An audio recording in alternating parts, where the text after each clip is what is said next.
Salut, c'est Frédéric, fondateur de Buddy. Aujourd'hui, on va aborder un sujet brûlant.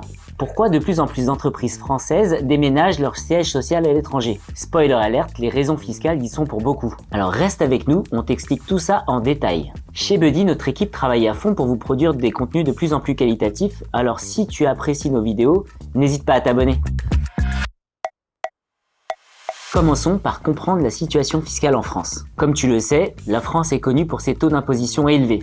En 2024, l'impôt sur les sociétés taxe les bénéfices à hauteur de 25% pour tous les bénéfices que tu feras au-dessus de 42 500 €. Mais attends un peu, ça ne s'arrête pas là. Ces mêmes entreprises doivent également payer la CET, autrement dit, la contribution économique territoriale. Cela comprend également la CFE, c'est-à-dire la cotisation foncière des entreprises, mais également la CAVE, la contribution sur la valeur ajoutée de ces entreprises. Mais bien sûr, on ne va pas oublier la reine des taxes, la TVA, la taxe sur la valeur ajoutée. Et du coup, cette accumulation de taxes rend le profit pour les entreprises en France particulièrement difficile. Prenons quelques exemples récents. En février 2024, LVMH, le géant du luxe, a décidé de quitter la France. Du moins, c'est ce qu'elle a annoncé.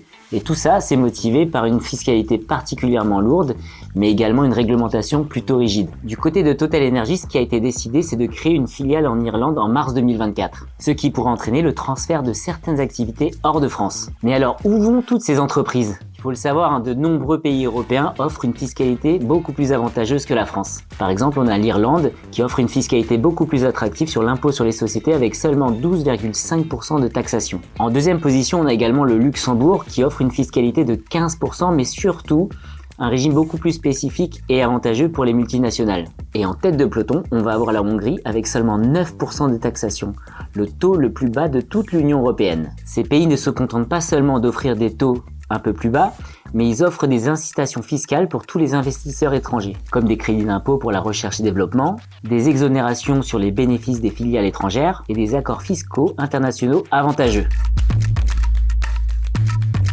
Face à cette situation, le gouvernement français a tenté de réagir. Donc des mesures sur la baisse de l'IS, donc l'impôt sur les sociétés, ont été votées. On a eu une baisse de 33% jusqu'à 25%. Et même des crédits d'impôt pour toutes les entreprises qui investissent en France. Cependant, toutes ces mesures n'ont pas encore eu d'effet significatif. Comme vous le voyez, le débat sur la fiscalité des entreprises en France reste encore un sujet d'actualité. Avec les nouvelles lois de finances, le contexte fiscal devrait encore s'assombrir. Il est donc crucial de trouver le bon équilibre entre attractivité fiscale mais également financement des services publics. Pourquoi pas simplifier le système fiscal pour le rendre beaucoup plus compréhensible, mais surtout plus attractif pour les entreprises. Tu l'auras bien compris, la France n'est pas prête de décrocher tout de suite la médaille d'or de l'attractivité fiscale. Mais rassure-toi, que tu sois chef d'entreprise ou indépendant en France, Buddy est là pour t'aider à faire les meilleurs choix fiscaux et à payer le moins de taxes. Et oui, grâce à nos conseils, tu n'es même pas obligé de t'exiler aux Bermudes pour créer une holding. Sache que tu peux le faire de façon tout aussi avantageuse depuis la France. Merci d'avoir regardé cette vidéo et si le contenu t'a plu, n'hésite pas à t'abonner.